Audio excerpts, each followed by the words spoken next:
Cipto, halo Cipto,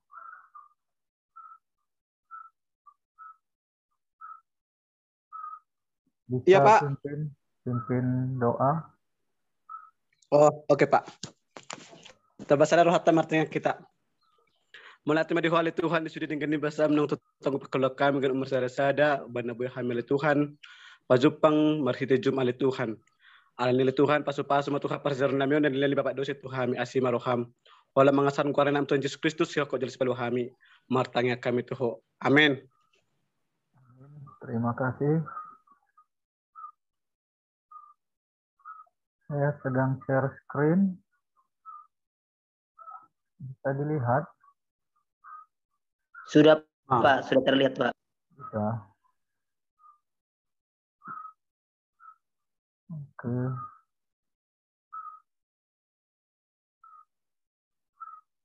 Kok jadi nggak melihat ini?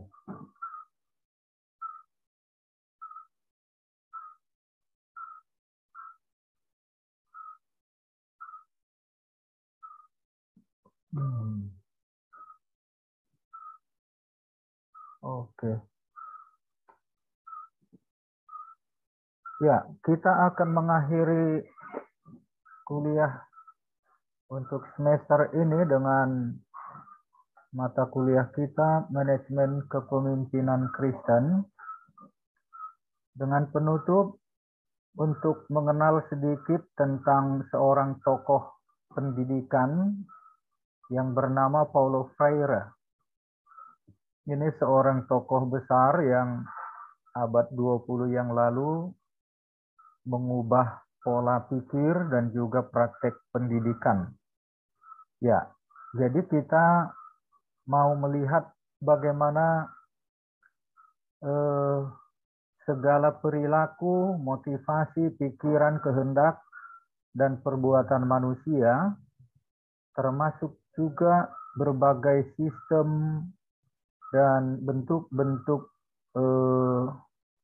kelembagaan, membangun sebuah komunitas, dan termasuk di dalamnya tentu adalah model-model dan cara-cara kepemimpinan, ya. Itu adalah hasil dari sebuah produk dari sebuah budaya atau masyarakat yang sangat dipengaruhi, dibentuk oleh sistem dan pola pendidikan. Nah, karena itu sebagai penutupnya ini saya mau memperkenalkan Paulo Freire sebagai tokoh pendidikan, tetapi kita mau melihat apa hubungannya dengan manajemen kepemimpinan Kristen dan bagaimana kita sebagai para pemimpin Kristen dan kalian sebagai calon-calon pemimpin lah nanti ya, setelah kalian manjalo tohonan itu, bagaimana kalian berperilaku, mengambil sikap, dan mempraktekkan segala bentuk model-model kepemimpinan.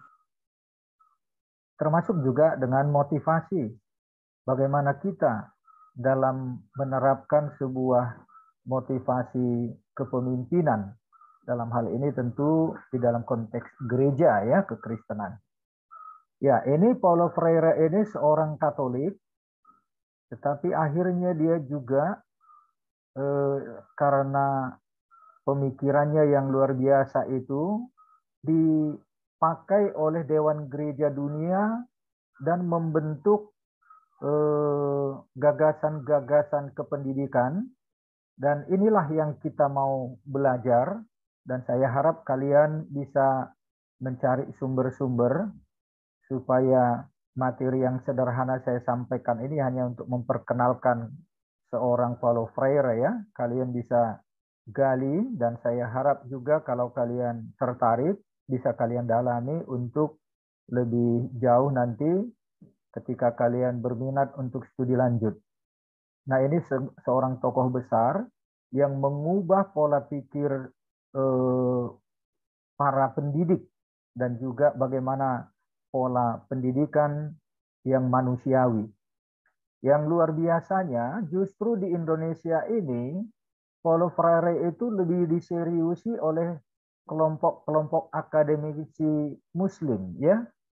Nah, saya bertanya di beberapa teman lulusan dari berbagai sekolah tinggi teologi, tidak ada yang begitu serius mengenal nama Paulo Freire ini. Dan di Siantar ini juga yang dari HKBP, sepertinya mereka tidak mengenal tokoh ini. Nah, karena itu saya mau supaya kalian mengenal sedikit banyak ya, supaya kalian juga bisa menjejaki nanti bagaimana gagasan-gagasan pemikiran Paulo Freire ini mempengaruhi pola pendidikan dunia ini melalui gerakan yang dia lakukan, juga menjadi program Dewan Gereja Dunia. Dan itulah sebenarnya yang harusnya kita belajar bagaimana menemukan esensi kependidikan itu, sehingga semua produk dari pendidikan itu bisa diterapkan dalam kehidupan berorganisasi, terutama bergereja. Ya, nanti kalian bisa membaca dengan lebih teliti. Ada banyak sumber-sumber tentang Paulo Freire supaya kalian bisa mengenal dia, bagaimana latar belakang historisnya. Tetapi kita mau masuk kepada pokok-pokok pergumulan gagasan pemikiran Paulo Freire dan sekaitan dengan bagaimana manajemen kepemimpinan Kristen. Nah, dengan demikian kalian saya harap akan membaca sendiri dan cari banyak sumbernya di internet, dari Google ya, di googling aja banyak sekali itu. Tapi yang prihatinnya itu saya katakan tadi, justru akademisi Muslim yang sangat serius, lebih serius untuk menggumuli gagasan-gagasan pemikiran Paulo Freire ini. Ya, oke. Ya, dari latar belakang pribadi Paulo Freire, dari lingkungan yang sangat tradisional di Brasil ya, dia dari Brasil di Amerika Latin ya. Terjadi penjajahan yang di Amerika Latin itu, jadi penindasan itu sangat membekas, dan itulah yang menjadi pendorong yang membuat Paulo Freire untuk keluar dari kondisi penjajahan, penindasan yang dialami oleh rakyat Brasil, dan gereja akhirnya angkat senjata, dan itu yang kita ketahui dengan teologi pembebasan ya. Jadi gereja juga, pastor juga jadi angkat senjata. Tetapi kita bukan mau mengikuti ideologi yang diajarkan oleh teologi pembebasan ya. Tetapi kita mau melihat apa sumbangsihnya Paulo Freire dalam dunia pendidikan khususnya Kristen ya.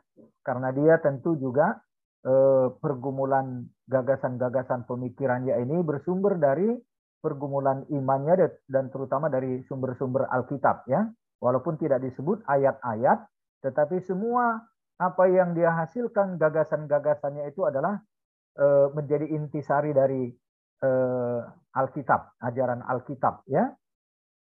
Ya, ada satu pengalaman yang sangat membekas dalam sejarah hidup Paulo Freire, sistem pendidikan yang diberlakukan, dan itu yang dia kritisi. Akhirnya dia juga menolak sistem tersebut ketika dia sudah sampai kepada jabatan, waktu dia menjadi pemimpin di Dewan Gereja Dunia, dan akhirnya dia kembali lagi ke setelah aman, dia diusir dari ini ya, dari Brasil karena pandangan-pandangannya ditakuti oleh kolonialis, oleh penjajah.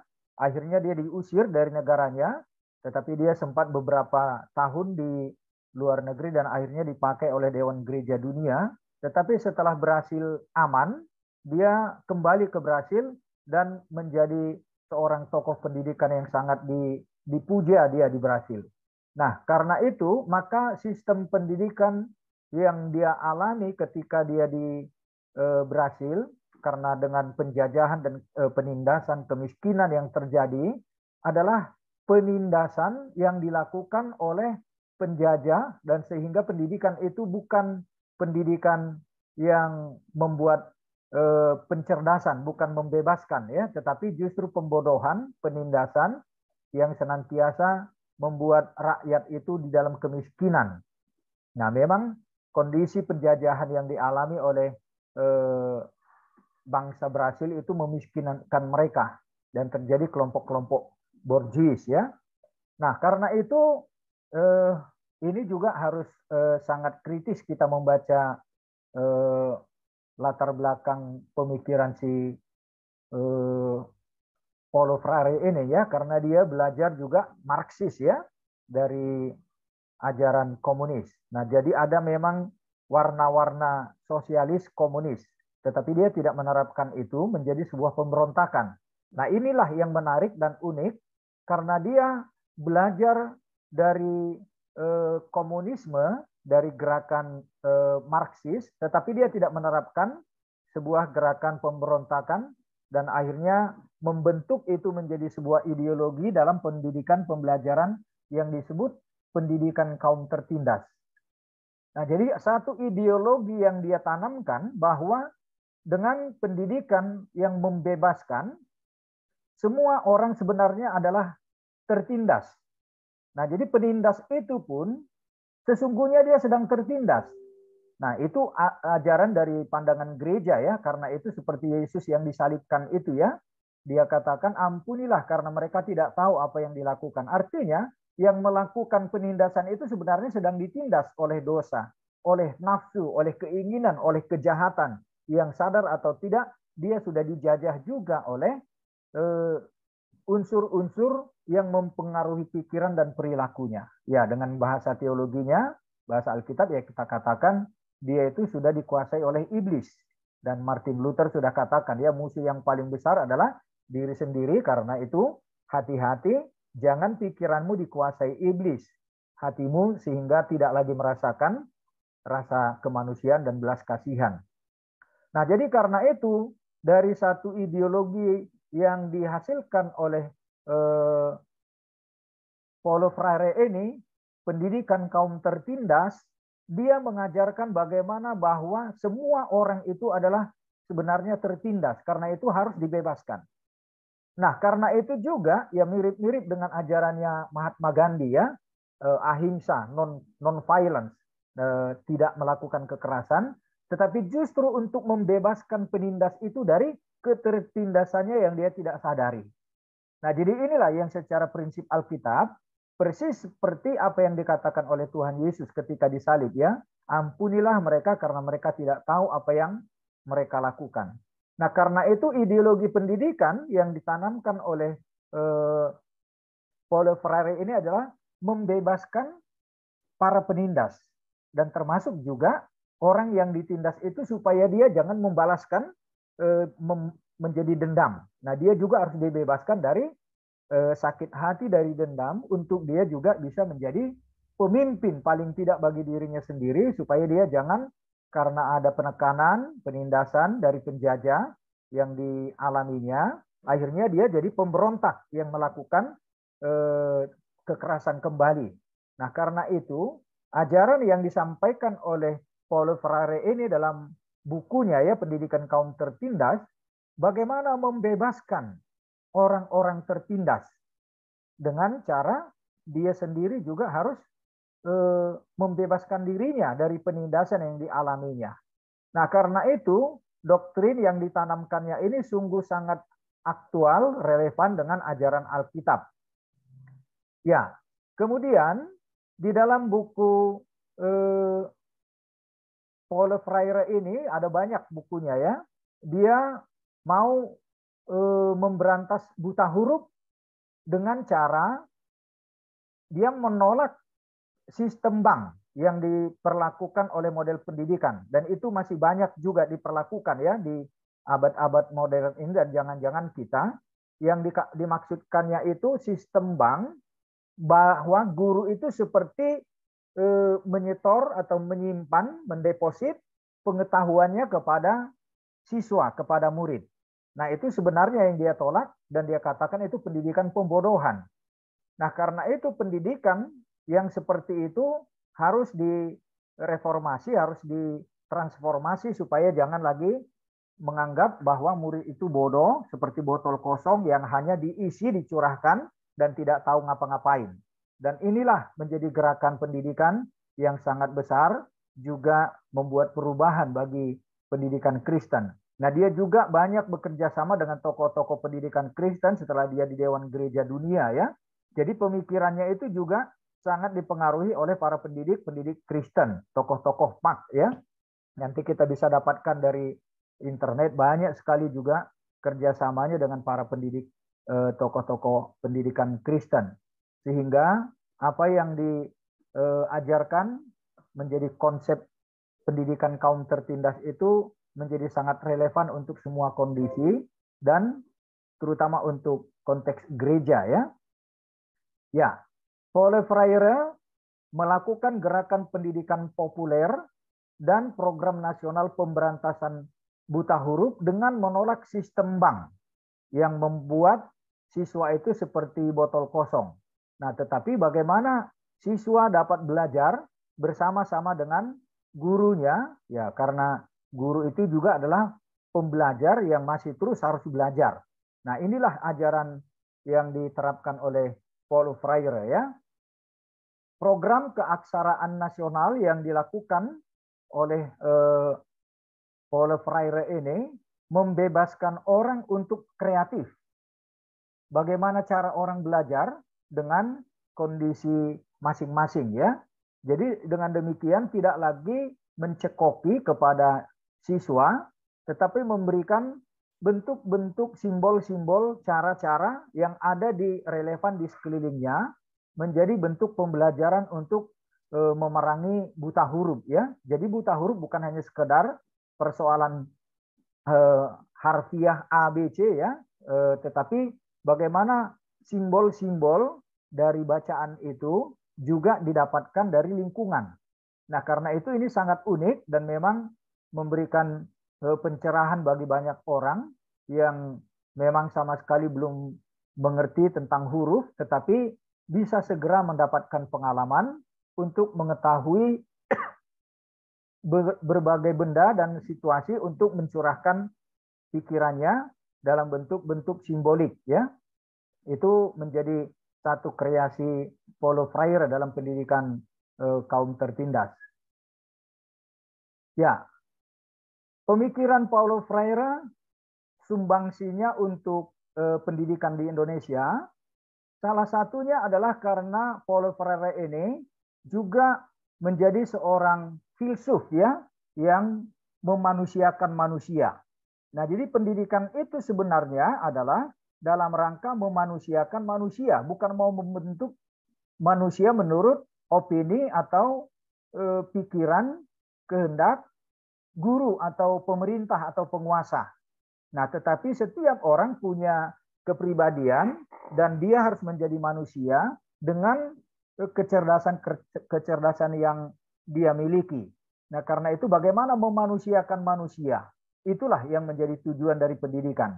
Kemudian memberikan kesempatan bagi orang untuk berkreasi dan mengungkapkan pengalaman-pengalamannya dan menjadikan itu sebagai model pembelajaran yang masing-masing orang bisa temukan di dalam konteks dan pengalamannya masing-masing. Nah, karena itu dia sebenarnya sudah menerapkan sistem para filsuf ya, seperti Socrates ya. Nah, jadi kalau para filsuf itu dia tidak akan mengajari orang menurut pikiran dan kehendaknya, tetapi orang diberikan kesempatan ya, kalau istilah Socrates itu membidani ya. Nah, jadi guru itu bertanya. Nah, jadi siswa itu menjawab sesuai dengan pengalamannya, sesuai dengan pengetahuannya, dan tidak ada yang salah di situ. Nah, karena itu hanya merangsang untuk siswa itu mengeluarkan apa yang ada dalam pikirannya, dalam pengalamannya, menjadi sebuah bentuk-bentuk pembelajaran yang membuat dia menjadi dicerahkan, menjadi cerdas menurut pengalaman dan budayanya masing-masing.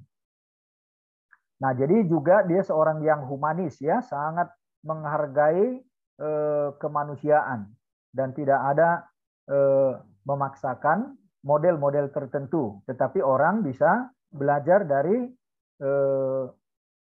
pengalaman masing-masing dengan keadaan dan lingkungannya yang berbeda. Nah, kemudian Freire ini juga seorang pemikir dengan tingkat spiritual yang mendalam. Nah, karena dia memang seorang Katolik ya, dan kemudian di Dewan Gereja Dunia dia tentu juga banyak pengalaman-pengalaman spiritual secara iman Kristen ya dari Alkitab. Nah, karena itu dia melakukan itu bukan dalam bentuk berdoa secara formal, tetapi menuangkannya menjadi sebuah program-program bentuk-bentuk pendidikan yang kontekstual, yang relevan dengan situasi kondisi setiap orang.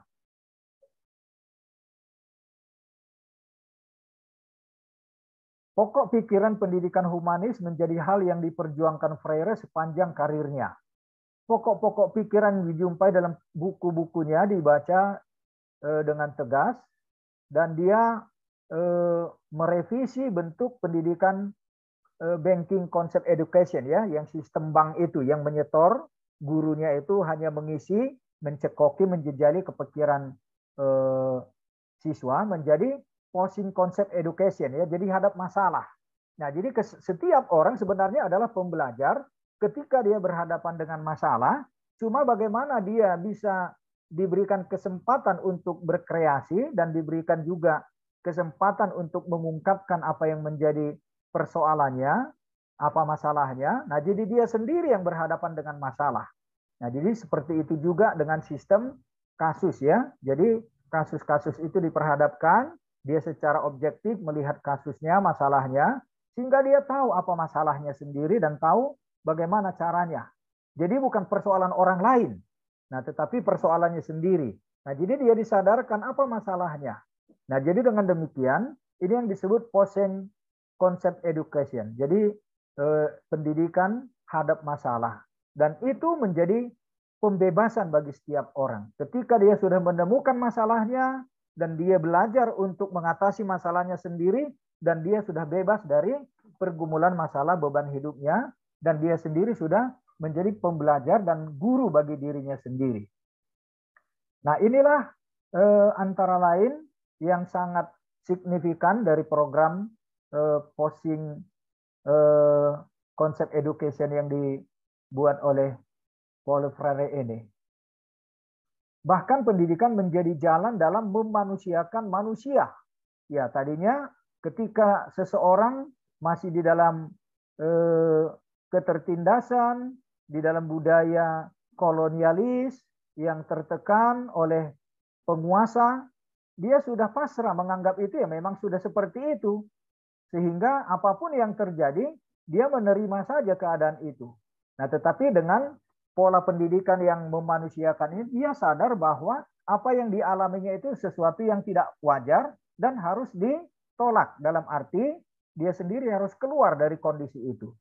Nah, karena itu maka dia juga akan berusaha untuk lepas dari masalahnya, untuk memberdayakan dirinya sendiri, lepas dari persoalannya.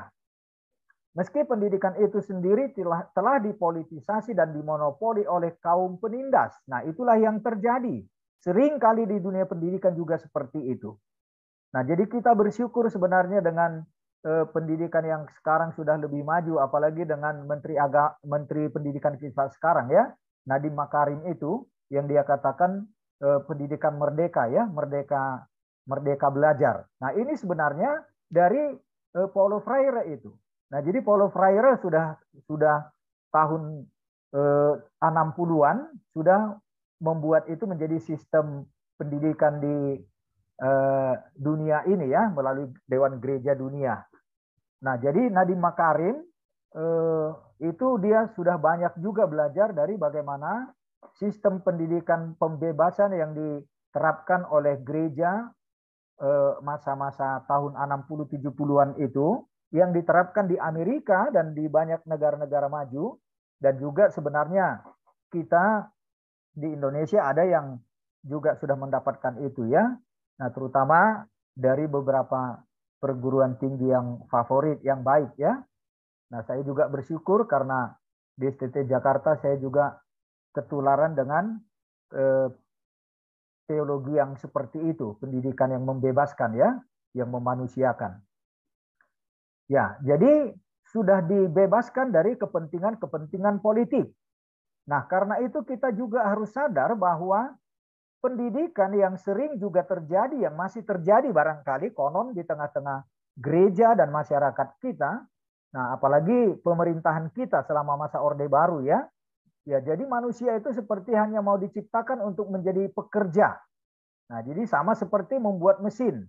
Nah, itu sudah melanggar kepada norma-norma kemanusiaan. Nah, karena itu sebenarnya seperti yang sudah beberapa kali saya tekankan ya, kalau di dalam bidang pendidikan Kristen tidak boleh kita menyebutkan manusia itu sebagai sumber daya. Manusia itu bukan sumber daya, tetapi manusia subjek yang memberdayakan dirinya sendiri dan orang lain ya, saling memberdayakan. Jadi dia tidak diperdaya dan dia bukan sumber daya. Tetapi karena apa boleh buat di dunia manajemen ya dihitung dengan sumber daya, maka bentuk-bentuk pendidikan juga kadang-kadang menjadi diperlakukan seperti aset atau sebagai properti ya. Sebenarnya dalam dunia pendidikan tidak boleh. Nah, tetapi di abad-abad yang lampau dan masih mungkin terjadi di konteks kemasyarakatan kita, apalagi di masa Orde Baru ya. Jadi manusia itu hanya seperti mesin yang dididik untuk menjadi pekerja. Dan itu sudah bertolak belakang dengan ide gagasan untuk pembebasan. Nah, karena itu kita juga harus sadar bahwa di dalam penerapan sistem pendidikan yang membungkam kreativitas manusia itu cenderung dipolitisasi dan diperalat ya. Dan di gereja juga bisa terjadi seperti itu. Nah, karena itu sistem-sistem kepemimpinan juga itu adalah produk dari pendidikan yang dialaminya atau yang memang masih dianut oleh komunitas masyarakatnya. Menjadi budaya dianggap itu ya. Nah, jadi sudah beberapa kali saya singgung ya. Kalau sistem seperti di gereja, contohnya aja di gereja kita ya, masih seperti demokrasi yang seperti selama ini, itu menunjukkan memang kita bukan membebaskan. Ini masih bertentangan dengan nilai-nilai kekristenan, nilai Alkitab ya. Karena seringkali sistem yang diterapkan itu hanya karena pengaruhnya besar, mungkin karena uangnya, atau mungkin ada jabatan, atau iming-iming segala macam, orang akan bisa diperalat, dipolitisir ya, untuk kepentingan seorang yang ambisius. Dan itu yang masih terjadi. Begitu juga di dunia pendidikan. Dunia pendidikan kita ini yang penuh dengan bentuk-bentuk bisnis ya. Jadi membangun sekolah juga menjadi bisnis. Pendidikan itu juga dibisniskan. Nah, jadi itu untuk keuntungan materi. Nah, ini sudah melanggar sebenarnya kepada ide-ide gagasan pendidikan yang membebaskan itu. Nah, inilah yang sebenarnya diprotes, yang diperbaiki oleh konsep pendidikan kaum tertindas yang dilakukan oleh Paulo Freire ini. Nah, karena itu salah satu sumbangsi dari pemikiran Paulo Freire bagi pendidikan di Indonesia, bukan hanya Indonesia, bagi dunia ini adalah untuk tidak lagi menerapkan sistem pendidikan gaya bank, banking concept of education itu tadi ya, tetapi menyumbangkan konsep pendidikan hadap masalah. Nah, jadi setiap orang akan mendapatkan jalan keluar dan mendapatkan cara bagaimana untuk menghadapi masalahnya.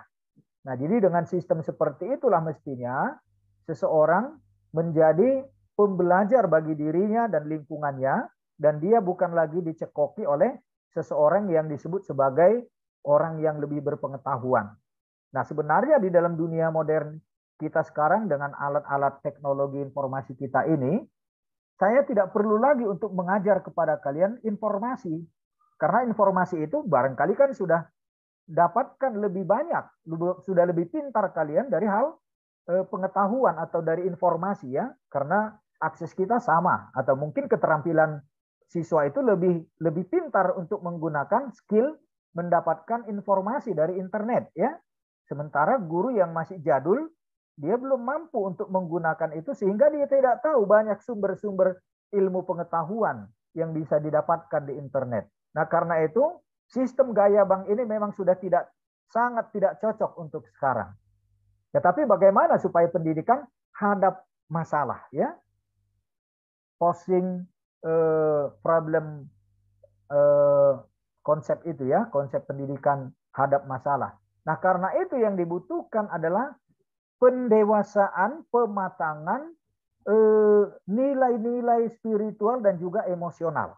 Nah, jadi inilah sebenarnya yang sangat dibutuhkan oleh pendidikan era kita sekarang ini. Bukan lagi pengetahuan, bukan lagi informasi, tetapi bagaimana mengasah emosi, mencerdaskan spiritualnya. Karena informasi dan intelektual, kognisinya itu, dia bisa dapatkan lebih dari seorang guru atau dosennya. Nah, karena itu sistem pendidikan yang banking ini dengan sistem bank mencekoki atau memberikan pengetahuan kepada siswa itu sudah sangat tidak cocok. Dan kita juga membuat itu menjadi pembodohan. Kalau itu masih diterapkan, itu menjadi pembodohan. Dan orang tidak akan kreatif.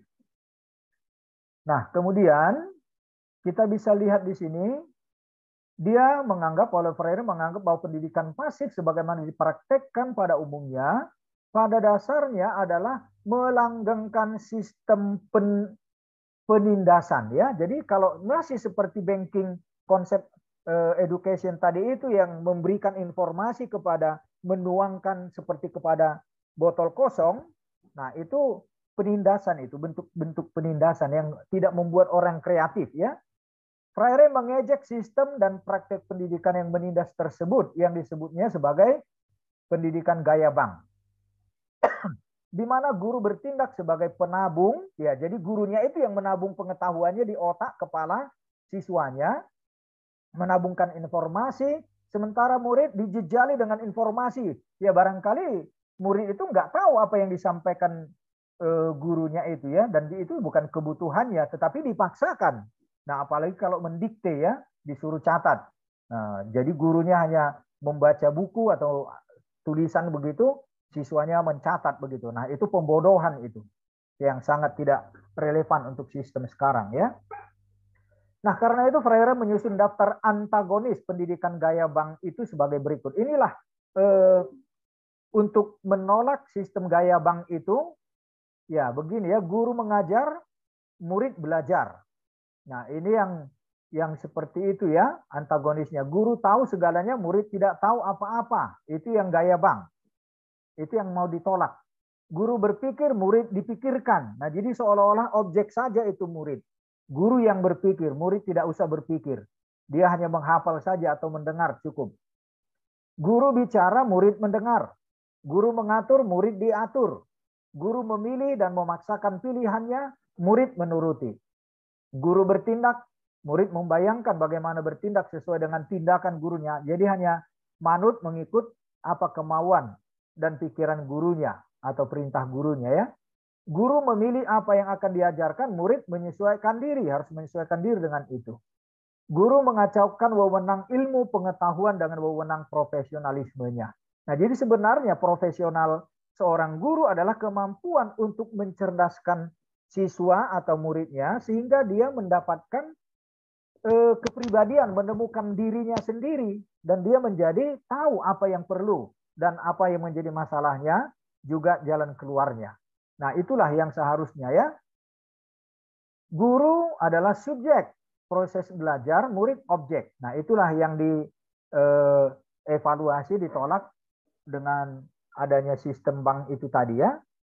Karena itu, pendidikan gaya bank menguntungkan kaum penindas dalam melestarikan penindasan terhadap sesama manusia. Dan itu yang dievaluasi, diprotes oleh Paulo Freire ini.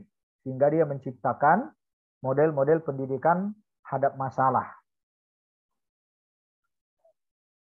Ya, dalam buku Pendidikan Kaum Tertindas, Freire memandang bahwa pedagogi kaum tertindas haruslah pedagogi yang memanusiakan dan membebaskan.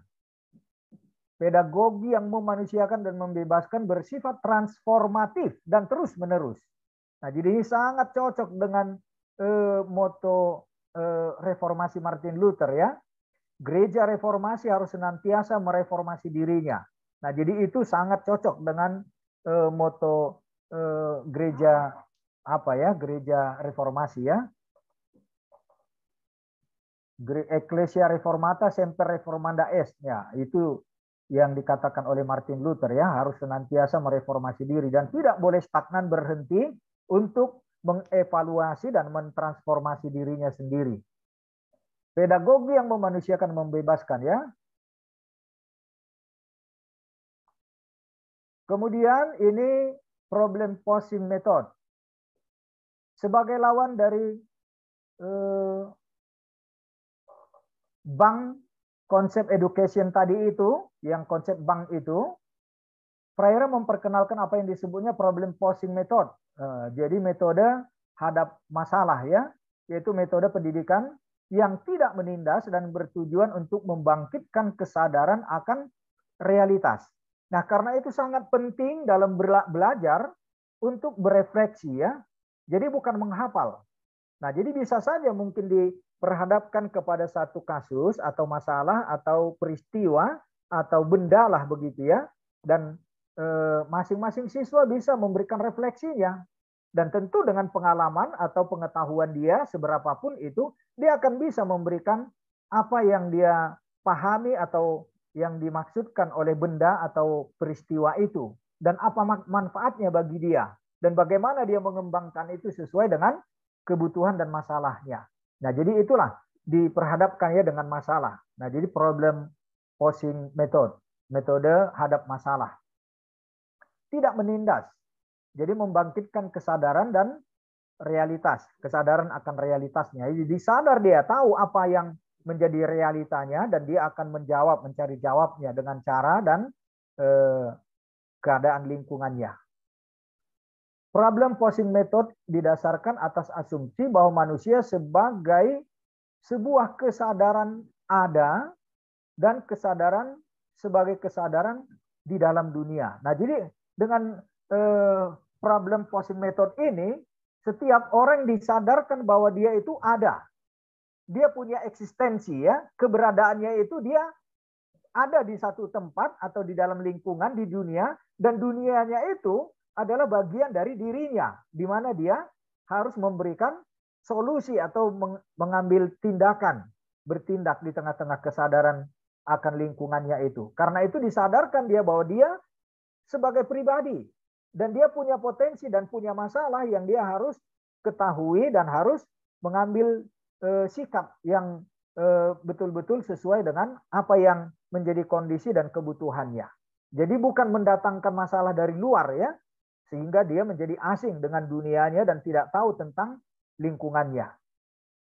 Juga menegaskan manusia sebagai ada atau keberadaan dalam proses menjadi sebagai yang belum selesai atau finish. Nah, karena itu dia akan tahu harusnya bagaimana, karena kondisi yang sekarang ini bukan sesuatu yang ideal, yang bukan disukai atau dikehendakinya. Karena itu dia akan keluar dari situ mencari jalan atau tujuan yang ideal menurut dia, yang sesuai dengan kebutuhannya. Nah, itulah problem posing method itu. Ya, dia belum sempurna karena memang dia masih punya masalah atau masih punya cita-cita, masih punya harapan yang harus dia usahakan untuk keluar dari masalahnya itu. Implementasi dari asumsi-asumsi ini terlihat dalam pola interaksi yang diharapkan terjadi dalam kelas. Nah, karena itu bagaimana kelas itu sendiri sebenarnya adalah kesempatan bagi setiap siswa untuk menyadari keberadaannya, menyadari apa masalahnya, dan mengambil jalan untuk solusi yang diharapkan atau yang dibutuhkannya.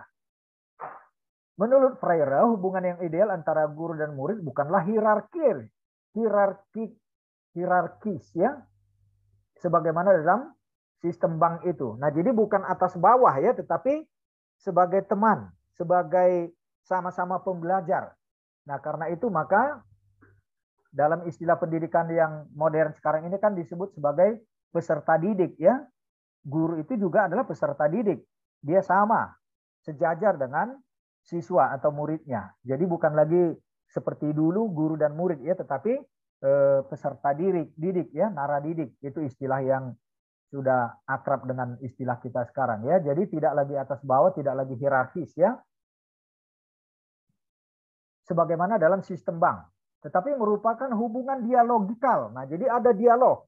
Nah, jadi guru itu hanya mendamping atau kalau memang ada pertanyaan dan membantu bagaimana supaya siswanya itu menemukan atau bisa berusaha mencari solusi jawaban dari permasalahan yang dihadapinya. Guru sebagai murid dan murid sebagai guru. Nah, jadi itu sesama ya, sama-sama guru, sama-sama murid. Muridnya itu juga adalah guru dengan apa yang bisa dia dapatkan solusi. Nah, jadi guru itu juga adalah murid yang sama-sama belajar dengan muridnya bagaimana mengenal atau mengatasi masalah yang dihadapi oleh si murid. Nah, karena itu guru juga pembelajar yang harus sama-sama belajar dengan muridnya. Nah, jadi ide-ide yang seperti inilah yang dikembangkan dalam sistem pendidikan kaum tertindas oleh Paulo Freire ini. Dan guru itu bukan sosok tunggal yang mengajar, tetapi juga sosok yang diajar dalam proses dialog dengan murid. Nah, karena itu juga murid itu menjadi sosok yang belajar bersama dan mengajar dengan pengalamannya, sehingga guru itu juga mendapatkan pengetahuan yang baru. Karena belum tentu dia tahu apa yang terjadi kepada siswanya itu dan bagaimana jawaban atau solusi dari masalah si murid tersebut. Nah, guru itu juga jadi belajar. Nah, demikianlah sistem hadap muka ya, hadap masalah. Murid bukan hanya pendengar yang semata-mata patuh, tetapi juga rekan penyelidik yang kritis dalam dialog bersama guru. Nah, jadi guru itu mendampingi, melihat, mengamati, dan bersama-sama belajar. Dia juga bertanya. Nah, murid juga akan juga belajar dari apa yang dialami atau yang disampaikan oleh gurunya, tetapi bukan didikte ya. Gurunya hanya memberikan saran atau menunjukkan ada aspek-aspek lain, dimensi lain yang barangkali belum dilihat atau dialami oleh si pembelajar atau siswa tadi. Guru bertugas mengedepankan suatu materi di hadapan murid-muridnya untuk meminta pertimbangan mereka tentang materi tersebut. Nah, jadi meminta pertimbangan. Jadi bukan menyuruh kerjakan ini, bukan begitu. Tetapi ini ada seperti ini. Nah, bagaimana menurut kalian? Nah, itulah maka kreatifnya siswa itu juga dia akan berpikir dan berbuat dan memberikan pemikiran ya, mencari solusi. Nah, apalagi kalau di dalam kelas, ya itu akan menjadi aktif semua. Guru mempertimbangkan ulang materi ketika murid-murid mengekspresikan perspektif mereka tentang materi tersebut yang barangkali beda dengan apa yang dipikirkan semula oleh guru itu. Hasil yang diharapkan dari posing method ini ya, dengan posing problem method itu adalah siswa mereka berhadapan dengan masalah yang berkaitan dengan diri mereka sendiri, dengan dunia mereka sendiri, dengan masalah mereka sendiri. Dan menjadi tertantang dan bahkan merasa wajib dia untuk merespon tantangan itu. Ya, dengan demikian murid diharapkan tidak saja menerima keberadaannya, tetapi juga berani untuk secara kritis mempertanyakan keberadaannya. Nah, jadi inilah pendidikan yang diharapkan dengan teologi pembebasan atau pendidikan kaum tertindas itu ya, bahkan mengubahnya. Nah, jadi dengan demikian maka setiap orang menjadi guru bagi dirinya dan bagi sesamanya. Ini dianggap berhasil ketika murid tidak menjadi penghafal informasi. Nah, jadi tidak lagi menghafal, bukan lagi seperti sistem ujian pilihan ya, tidak lagi menghafal, tetapi dia kreatif, esai dan dia menulis, mengarang ya, melaporkan pengalamannya. Nah, dengan sistem demikianlah maka dia menjadi pembelajar yang bebas dan setiap orang juga gurunya bisa menghargai setiap pribadi siswa atau setiap orang. Dia akan menjadi kritis dan informasi yang didapatkannya dia juga bisa manfaatkan untuk kepentingan kebutuhan dirinya dan tantangan yang dihadapinya. Bagaimana memanfaatkannya dan melakukan untuk sebuah perubahan. Pendidikan hadap masalah sebagai pendidikan alternatif yang ditawarkan oleh Freire lahir dari konsepnya tentang manusia. Nah, kembali lagi ini kepada doktrin siapakah manusia itu menurut Alkitab ya. Nah, inilah sumber dari bagaimana Paulo Freire itu akhirnya menolak sistem bank tetapi dengan sistem hadap masalah. Nah, karena manusia itu sendiri kan sebenarnya ya seperti di dalam pengajaran kita tentang kepemimpinan Kristen ya. Ya, sesuai dengan apa yang kita pelajari dalam manajemen kepemimpinan Kristen, bahwa setiap orang adalah pemimpin karena Tuhan yang sudah memberikan mandatnya. Tergantung bagaimana dia menggunakan dan mengapresiasi konteks nyatanya di tengah-tengah lingkungan. Nah, jadi karena itu dia adalah pemimpin, dia juga ada pembelajar, dia adalah pendidik yang bisa mengapresiasi dan memanfaatkan peluang-peluang dan ada potensi-potensi yang ada di lingkungannya. Manusia tidak mengada secara terpisah dari dunia dan realitasnya. Karena itu dia bukan menjadi sendiri, tetapi dunia itu menjadi realitasnya. Masalah itu juga menjadi realitasnya. Dan itulah dunia yang dia harus kelola, yang harus dia berikan jawab untuk solusi dari masalah yang dihadapinya. Realitas itu yang harus diperhadapkan pada naradidik supaya ada kesadaran akan realitas itu. Nah, jadi bukan persoalan orang lain, bukan persoalan-persoalan yang tidak ada hubungannya dengan dirinya.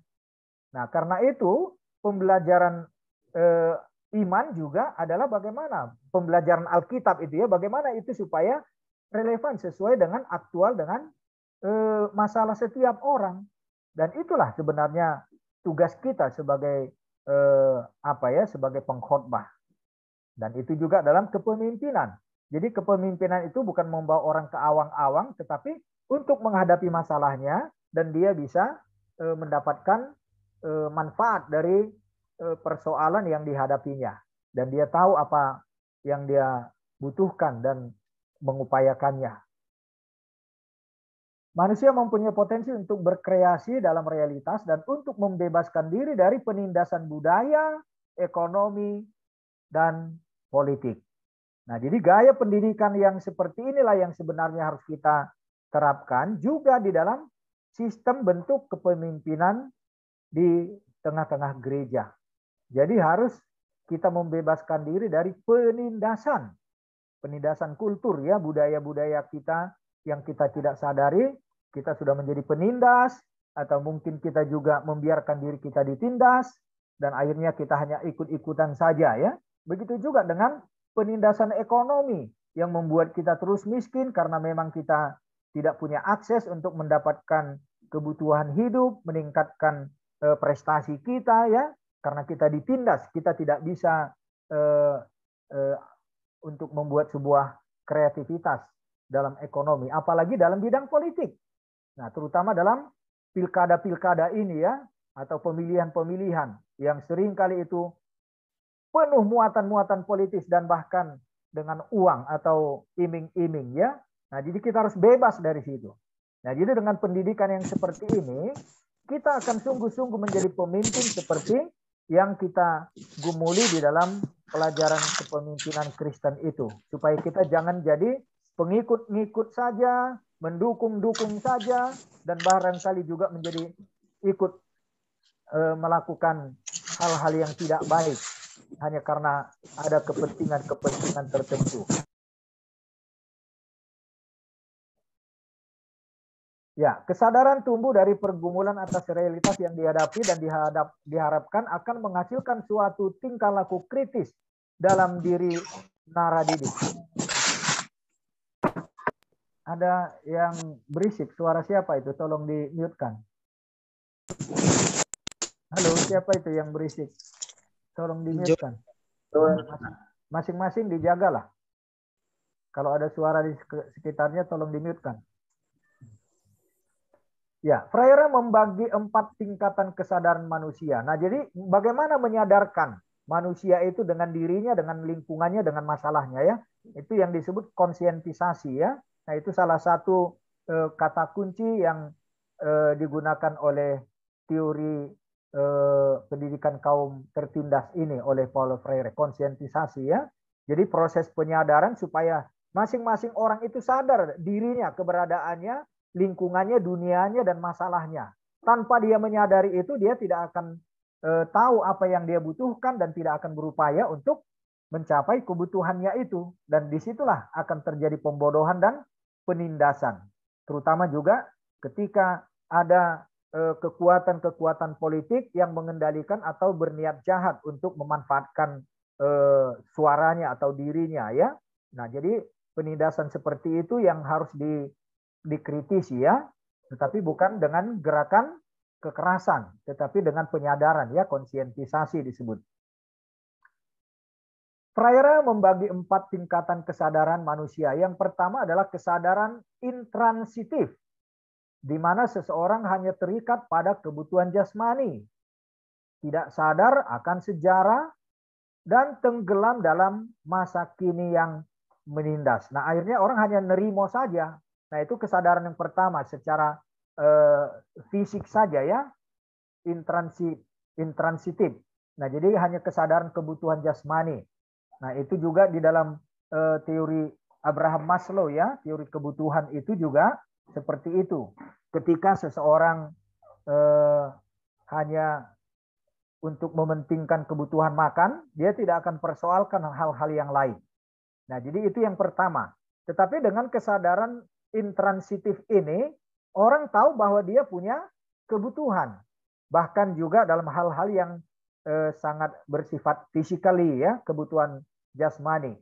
Nah, karena itu dia juga harus keluar dari persoalan seperti itu supaya kesadarannya meningkat kepada tingkat yang berikut, yakni kesadaran semi-intransitif atau kesadaran magis. Artinya ada kebutuhannya hal-hal yang bersifat rohani, bersifat batin, bersifat emosi ya.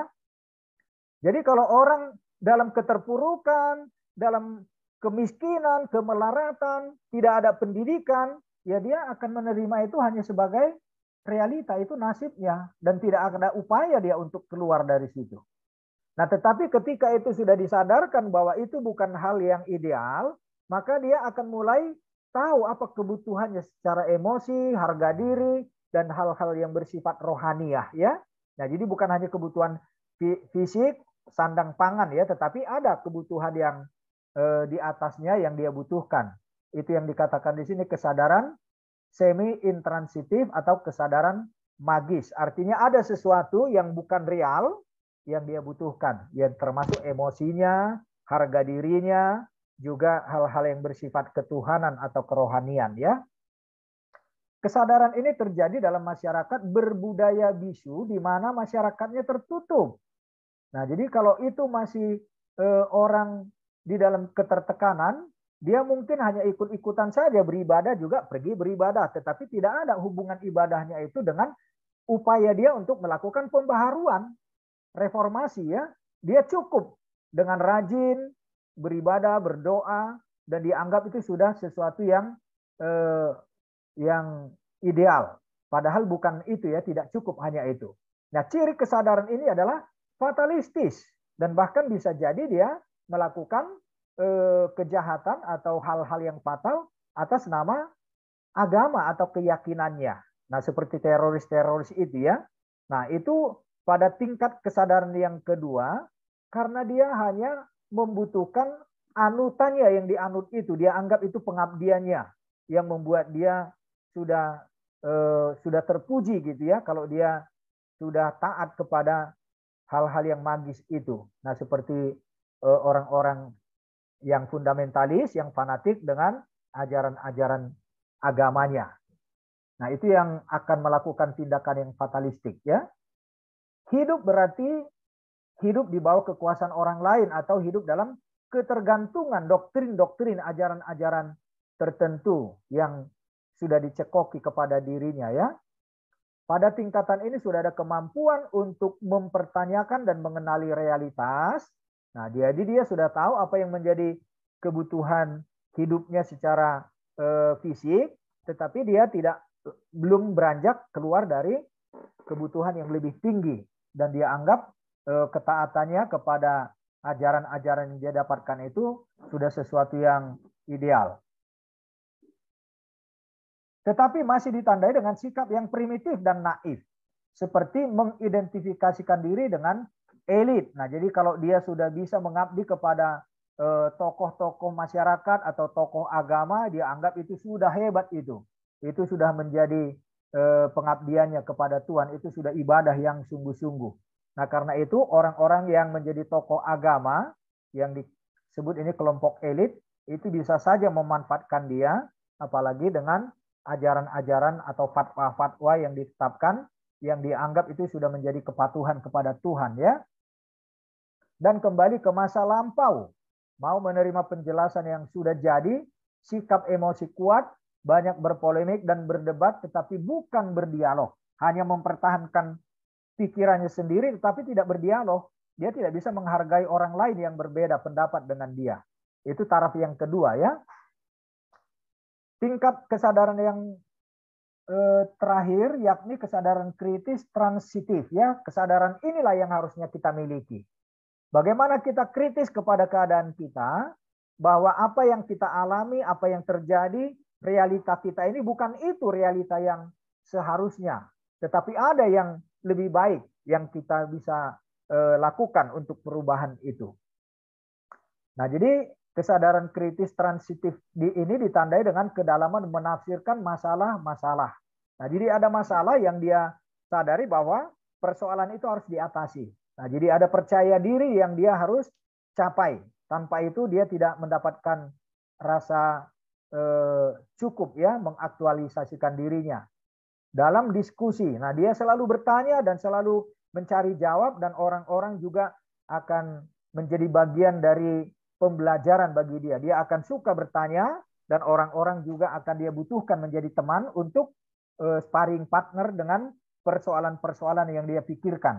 Nah, akhirnya dia tidak membenci orang yang berbeda, tetapi belajar dari perbedaan itu untuk mendapatkan makna bagi dirinya sendiri dan dirinya untuk orang lain. Nah, jadi dengan demikian maka balancing, dia menjadi bagian dari dunia dan dunia menjadi bagian dari dirinya. Orang-orang di sekitarnya juga menjadi bagian dari eksistensi atau keberadaannya. Pembicaraan bersifat dialogis. Pada tingkat ini orang mampu merefleksikan dan melihat hubungan sebab akibat. Nah, karena itu dia akan mampu menganalisa kenapa ini seperti ini. Dan dia akan melihat itu ada sebab akibat, yang membuat dia juga bisa mengambil kesimpulan kalau memang ada hal-hal yang tidak sesuai atau yang tidak baik, tidak sesuai dengan nilai-nilai, dia akan lakukan perubahan. Nah, itulah cara dia untuk mengatasi persoalannya yang dia anggap ada sebab, ada akibat, hal-hal yang tidak dia harapkan. Bagi Freire, pendidikan yang membebaskan adalah pendidikan yang menumbuhkan kesadaran kritis transitif. Memang ia tidak bermaksud bahwa seseorang langsung mencapai tingkatan kesadaran tertinggi itu. Nah, karena itu memang proses pembelajaran harus dialami. Begitu juga dengan pengalaman-pengalaman dalam kepemimpinan. Jadi setiap orang juga harus mengalami ada proses ketika dia menjadi bawahan, ya. Dari situ dia akan mengalami ada pengorganisasian atau sistem-sistem cara-cara kepemimpinan untuk mendapatkan hal yang lebih ideal, yang lebih stabil, ya, untuk membuat stabil kehidupan ini. Tetapi belajar adalah proses bergerak dari kesadaran naradidik pada masa kini ke tingkat kesadaran yang di atasnya. Nah, jadi ada tingkatan yang lebih baik yang dia harapkan untuk dapat dia capai, dan dia mendapatkan lebih luas wawasannya. Dalam proses belajar yang demikian, kontradiksi guru-murid, perbedaan guru sebagai yang menjadi sumber segala pengetahuan dengan murid yang menjadi orang yang tidak tahu apa-apa, itu tidak ada lagi. Nah, jadi kalau orang sudah sampai kepada tahap yang seperti itu, guru juga tidak hanya lagi sebagai orang yang mentransfer, dan murid bukan hanya orang yang menerima. Naradidik tidak dilihat dan ditempatkan sebagai objek yang harus diajar dan menerima. Demikian pula sebaliknya, guru tidak berfungsi sebagai pengajar yang hanya menuangkan informasi ke benak, ke otak muridnya. Guru dan murid sama-sama belajar dan masalah yang dihadapinya. Guru dan naradidik bersama-sama sebagai subjek dalam memecahkan permasalahan. Guru bertindak dan berfungsi sebagai koordinator atau fasilitator, ya, atau pendamping yang memperlancar percakapan dialogis. Ia adalah teman dalam memecahkan permasalahan, sementara naradidik adalah partisipan yang aktif dalam dialog tersebut. Materi dalam proses pendidikan yang demikian tidak diambil dari sejumlah rumusan baku atau dalil-dalil yang entah berantah entah dari mana ya.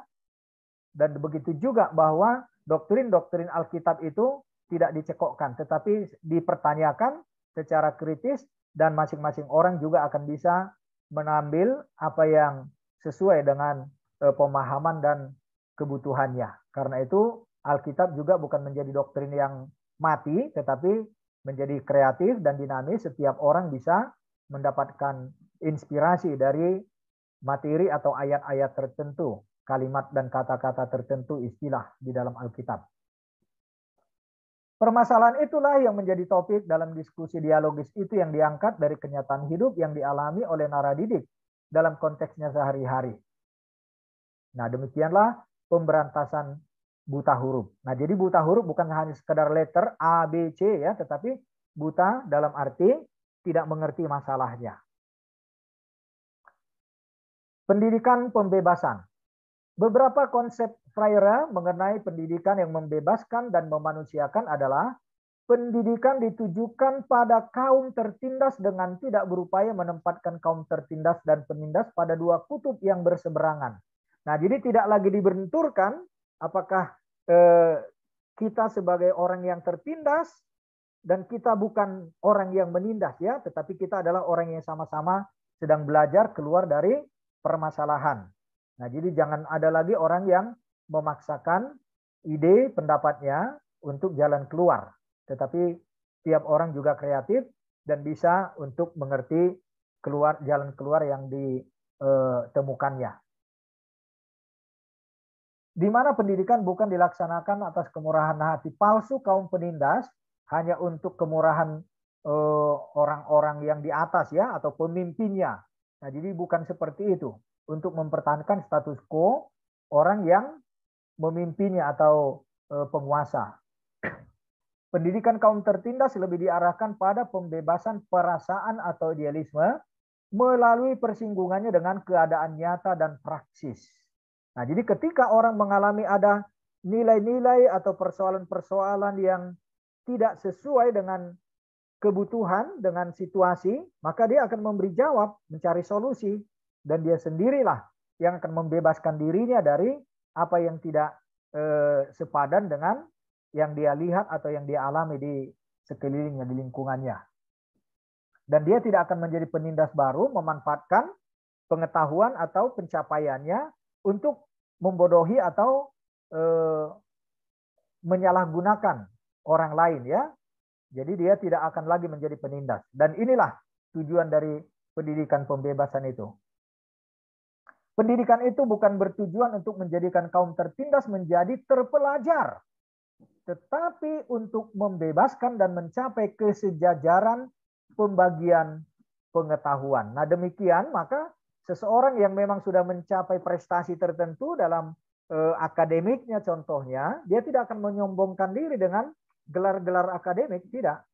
Karena itu ya memang adalah sesuatu yang memang sesuai dengan apa yang dia capai, dan orang lain juga pasti akan mencapai sesuai dengan kapasitasnya masing-masing. Nah, dengan demikian, maka seseorang itu akan menjadi ahli dalam bidangnya sendiri masing-masing. Dan semua orang menjadi ahli. Dan tidak ada yang tidak ahli ketika dia sudah mencapai tahap-tahap prestasi dari satu model-model pendidikan. Nah, karena itu maka dalam pendidikan pembebasan ini, semua orang adalah guru, semua orang adalah murid, dan setiap orang adalah ahli, dan masing-masing orang bisa belajar satu dengan yang lain.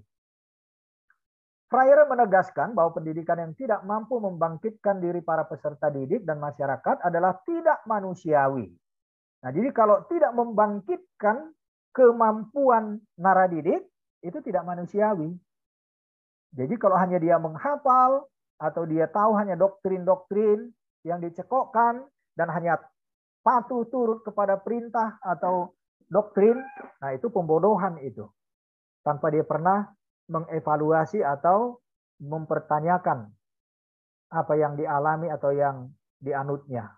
Nah, karena itu pendidikan iman Kristen sungguh menjadikan kita sebagai seorang yang sungguh-sungguh bebas, dan karena kita sudah menemukan kemerdekaan itu di dalam Tuhan Yesus ya, tidak ada lagi penindasan. Tetapi ya hati-hati karena ketika kita ada dalam sebuah sistem atau dalam sebuah komunitas, apalagi organisasi dengan kekuasaan, dengan ambisi orang-orang yang berkuasa, kita juga akan bisa disalahgunakan dan atau kita juga jadi kembali jatuh kepada penindasan. Kita membiarkan diri kita tertindas karena ada hal-hal yang hanya bersifat yang dangkal itu tadi, yang hanya bersifat fisik. Belum sampai kepada kebutuhan yang lebih tinggi. Melalui pendidikan pembebasan, penduduk yang tuna aksara telah dapat diserahkan pada kesadaran baru tentang dirinya. Nah, jadi bisa saja orang tuna aksara, tidak tahu huruf A, B, C, tetapi dia bisa mengkomunikasikan persoalannya dan bisa menjadi guru bagi orang lain dari apa yang dia alami atau yang dia capai itu. Nah, jadi bukan sekadar hanya buta huruf dalam arti abjad, tetapi buta huruf dalam arti tidak tahu keadaan atau eksistensinya, yang akan membuat dia terus dalam pembodohan atau ketertindasan. Mereka dirangsang mampu meneladani keadaan, menelaah keadaan lingkungannya secara kritis dan kemudian mampu menentukan langkah-langkah yang akan ditempuh untuk mengubah lingkungannya. Bila pembebasan sudah tercapai, pendidikan Freire adalah suatu kampanye dialogis sebagai suatu usaha pemanusiaan secara terus-menerus. Dan inilah yang kita harapkan ya. Jadi bagaimana kita untuk mengkampanyekan ini secara praktek kehidupan kita, sistem pembebasan ini ya, pendidikan pembebasan dengan dialog ya, dialog. Dan tidak ada pemaksaan kehendak, tetapi selalu terbuka kepada dialog, bertanya dan mempertanyakan dengan kritis ya, dan siap untuk memberikan jawaban. Pendidikan bukan menuntut ilmu, tetapi bertukar pikiran dan saling mendapatkan ilmu. Nah, jadi bukan menuntut ilmu, bukan hanya mendapatkan informasi dari orang yang punya pengetahuan, tetapi dia bertukar pikiran. Jadi berpendapat begitu ya. Ada pendapat yang dia sumbangsikan juga kepada orang lain. Dan orang lain juga mendapatkan sesuatu yang belum dia ketahui dari kita. Dan itulah yang menjadikan hak bagi semua orang tanpa kecuali. Itulah kebebasan yang dimaksudkan oleh Menteri Pendidikan kita ya, Nadiem Makarim, supaya setiap orang tanpa kecuali mendapatkan haknya untuk bebas berbicara, bebas berpendapat dan menemukan makna dari kehidupannya. Itulah sistem dialogis tadi ya. Kesadaran dan kebersamaan adalah kata-kata kunci dari pendidikan yang membebaskan dan kemudian memanusiakan. Nah, apa kontribusinya untuk pendidikan dan kepemimpinan Kristen? Nah, itu tadi salah satu ya, supaya tidak ada lagi sistem yang menindas dan jangan ada lagi kita yang ditindas, tetapi bagaimana kita untuk bebas dengan pembebasan yang sudah dilakukan oleh Tuhan Yesus di kayu salib itu ya. Jadi kita pertama bebas dari dosa sehingga kita tidak ada lagi kebencian atau balas dendam dan tidak untuk menindas orang lain dan tidak menyalahgunakan kesempatan ketika kita punya posisi atau status yang memang sudah dalam taraf-taraf yang lebih baik, lebih tinggi ya. Nah, inilah sistem pendidikan pembebasan yang dibuat oleh Paulo Freire dan sudah banyak sekali turunannya dipraktekkan dalam dunia pendidikan.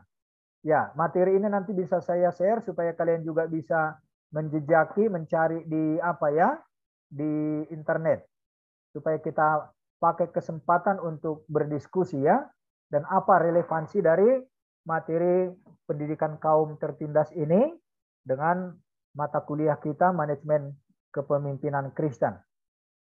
Oke, saya tutup share screen-nya, kita boleh berdiskusi. Silakan. Dari saya Pak Mikael Simanjuntak, Pak. Baik, silakan Mikael. Saya sendiri Pak mau sharingnya Pak atas 2 kasus studi yang dimana kasus studi pertama ada persoalan diriku sendiri, dan kasus studi yang kedua adalah persoalan abangku, Pak. Yang pertama lah, Pak, mau sharing aku, Pak, tentang kasus studiku sendiri, Pak. Persoalanku dari awal kan, Pak, soal pendidikan ini, dari kecil kami udah dilatih untuk atau ditanamkan keyakinan bahwa nilai atau ranking adalah nomor satu. Ya, ya. Apapun yang segala hal untuk bisa kita lakukan asalkan dapat untuk mendapatkan nilai ini, Pak, nilai dan ranking. Kalau Bapak suka, Pak. Ya, ya. Nilai tinggi itulah yang menjadi motivasinya gitu, Pak. Ya. Padahal Pak, sejak di STGH, Pak, sejak aku diajak bergabung oleh Gilefy atau Gospel Light for Indonesia dari lembaga Pina, Pak, yang dimana mereka mengadakan pembelajaran Bible Study kepada anak-anak di sekitar si Borong-Borong, dan aku ikut, Pak. Kemudian disitulah langsung berubah cara berpikirku, Pak, tentang pendidikan. Ya. Aturan berpikirku, kayak mana lah asal IP ku tinggi, apapun kulakukan asalkan IP ku tinggi, bagaimana asal IP ku tinggi. Ya. Sejak di pengalamanku bergabung dengan Gilefy, langsung berubah cara berpikirku, Pak, bahwa ternyata belajar itu nggak hanya sebatas dapat nilai aja, tetapi bagaimana kita berguna bagi diri sendiri dan berguna bagi orang lain. Itu juga pikirku juga kan, Pak. Pikirku kayaknya nggak ada juga gunanya aku dapat nilai dan ranking nomor 1 di sekolah kalau di nyata sendiri aku nggak bisa nih manajemen diriku untuk berguna bagi orang atau berguna bagi diriku. Itu, Pak, untuk kasus studi pertama, Pak. Kemudian, Pak, untuk kasus studi yang kedua, di mana abangku juga sharing, Pak, yang saat ini dia lagi PNS, di mana dia jadi polisi kehutanan. Dia sharing kepada aku, Pak, bahwa sebenarnya dia pun menjadi PNS gara-gara paksaan orang tua, di mana orang tua anaknya jadi PNS, yang dalam arti bahwa jabatan adalah yang nomor 1. Dan sebenarnya, Pak, nggak maunya jadi PNS. Dia pengen menjadi motivatornya, Pak, di mana dia berguna bagi orang lain dan berguna bagi dirinya sendiri. Dan impiannya tidak terpadukan oleh keinginan orang tua. Cuman gara-gara keinginan orang tua, ya terpaksa melakukan tetap mau jadi PNS asalkan orang tua pun bahagia. Itu yang jadi soalannya begini. Dan dia cerita bahwa sebenarnya Dek dibilang nggak enaknya Dek jadi PNS ini, nggak sesuai dengan impian kita, rasanya kayak tertekan banget. Di mana ya nggak terlalu sesuai dengan passionku kalinya, Dek. Mana sebenarnya nggak sesuai lah ini pokoknya dengan apa itu impianku sendiri.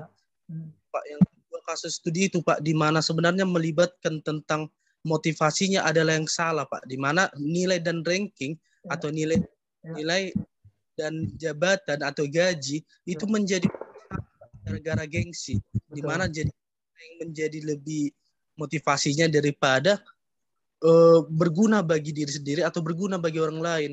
Itu yang jadi persoalan, Pak, yang di mana kayaknya sesuai dengan pelajaran kita saat ini, Pak, dan itu pun menjadi persoalan. Mana aku juga langsung berpikir lagi nih, Pak, di mana sebenarnya kembalinya kepada persoalan dalam memanajemen diri.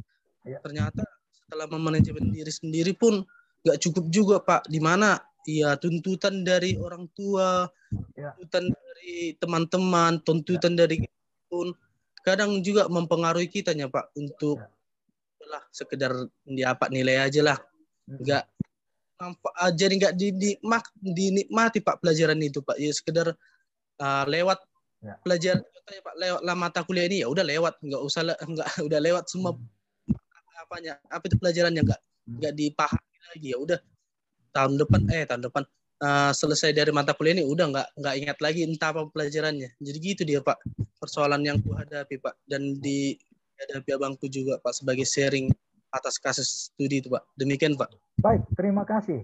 Yang pertama, kamu sudah menemukan masalahnya. Nah, itulah kunci utama ya, kalau kita sudah tahu apa masalah. Nah, persoalannya bagaimana keluar dari masalah. Nah, ini. Yang pertama, kamu harus juga menyadari bahwa orang tuamu itu juga sedang tertindas. Karena itu jangan benci dia. Kalau kamu membenci, berarti kamu juga sudah menjadi penindas. Nah, itu tadi kuncinya tadi ya. Nah, justru harus kamu kasihani dengan cara bagaimana supaya kamu juga menyadarkan orang tuamu. Atau berdoalah paling tidak ya. Nah, tapi nanti suatu saat ya pasti kamu akan punya kesempatan. Ya harapkanlah kesempatan itu diberikan Tuhan. Nah, tetapi kalau model-model pendidikan yang dinamis atau yang kreatif, ya bisa saja kamu mungkin mengajak orang tuamu mengikuti ada ceramah-ceramah, atau kamu ajak seorang yang punya punya pengetahuan yang luas, wawasan yang luas untuk diskusi ketemu dengan orang tuamu begitu. Nah, jadi itu caranya.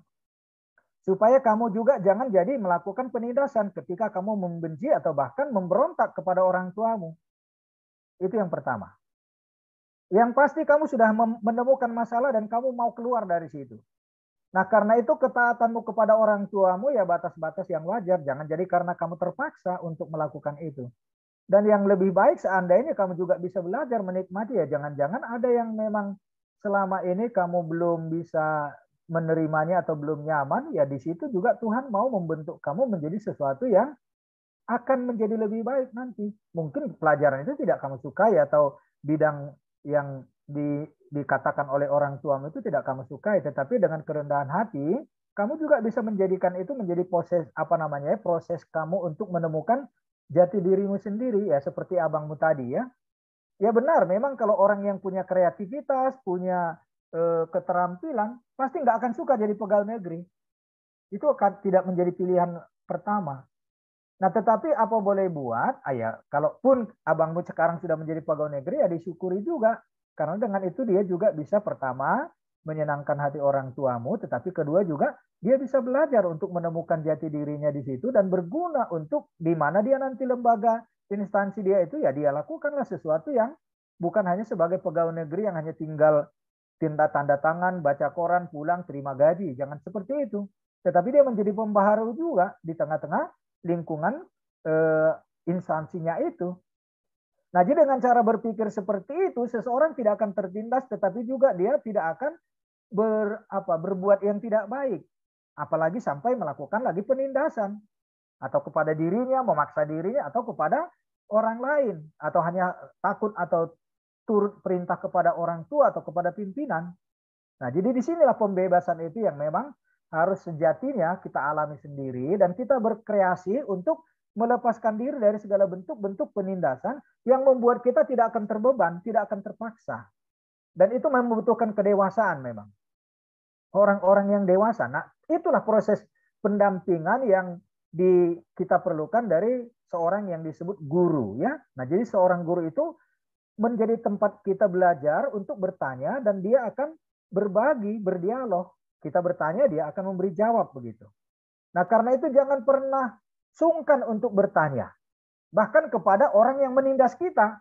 Nah, ini sistemnya yang dialogis itu ya. Kepada yang menindas kita itu pun, katakanlah penindas itu bahasa kasarnya ya. Kita tanya, kenapa seperti itu kamu? Nah, mungkin dia akan cerita. Masa lalunya juga dia seperti itu. Nah, karena itu dia akan diingatkan bahwa nggak baik ternyata seperti itu. Nah, jadi dia sadar bahwa apa yang dilakukan kepada orang yang mungkin sedang ditindas oleh ketidaksadarnya itu, dia sadar, oh iya aku sudah salah begitu. Nah, jadi inilah sistem pembebasan yang dikatakan oleh Paulo Freire ini. Nah, jadi secara teologi ini sangat luar biasa kan? Nah, ada di dalam satu buku kecil yang dikatakan yang terluka yang terluka yang terluka menyembuhkan gitu ya, itu Kristus. Dia yang tersalib itu menyembuhkan luka-luka kita. Dan itulah intisari dari ajaran Injil, ajaran Yesus ya. Nah, karena itu kita tidak akan membuat orang terluka karena kita terluka gitu. Tetapi kita disembuhkan oleh luka-luka Yesus dan kita mengajak orang yang terluka itu untuk datang juga kepada Yesus supaya dia sembuh. Karena hanya Yesus pembebas.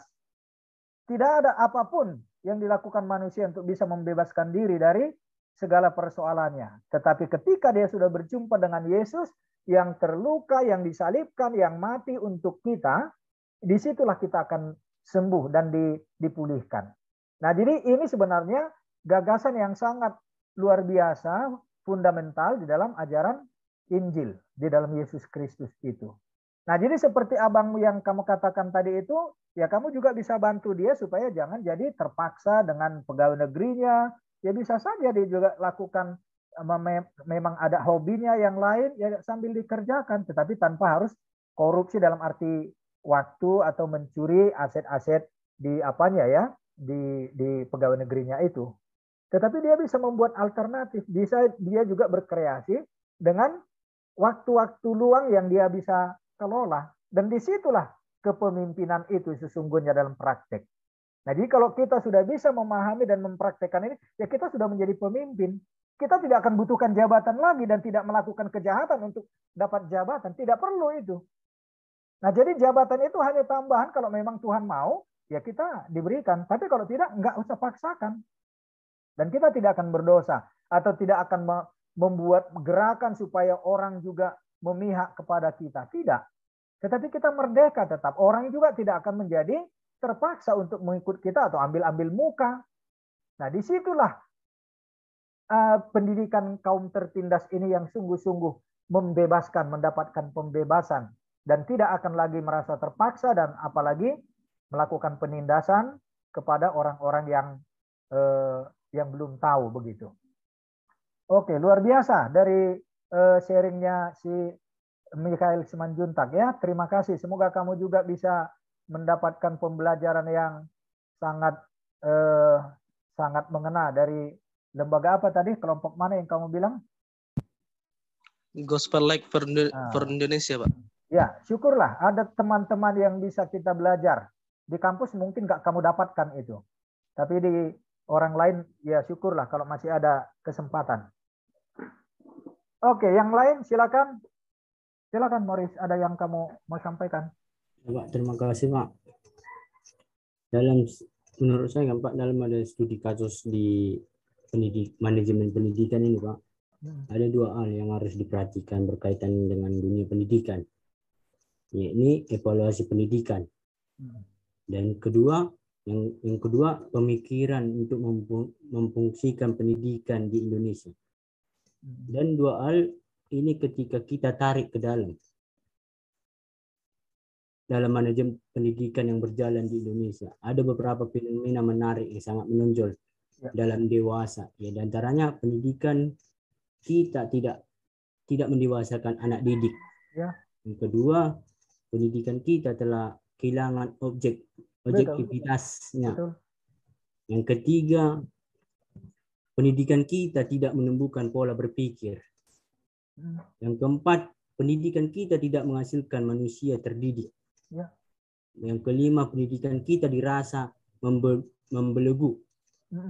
Baru yang selanjutnya, pendidikan kita belum mampu membangun individu belajar. Betul. Baru pendidikan kita dirasa linear indoktrinatif. Baru pendidikan kita belum mampu menghasilkan kemandirian. Betul. Pendidikan kita belum mampu membudayakan peserta didik. Dalam fenomena tersebut, ini semua adalah tentang evaluasi dari pendidikan kita yang ada sekarang ini. Ya. Sedangkan pemikiran untuk memfungsikan pendidikan di Indonesia dirasa selain merupakan tuntunan kebutuhan di atas, juga dibutuhkan adanya yang pertama pendidikan yang damai atau menunjukkan. Yang kedua, pendidikan yang mampu membangun kehidupan demokratik. Ya.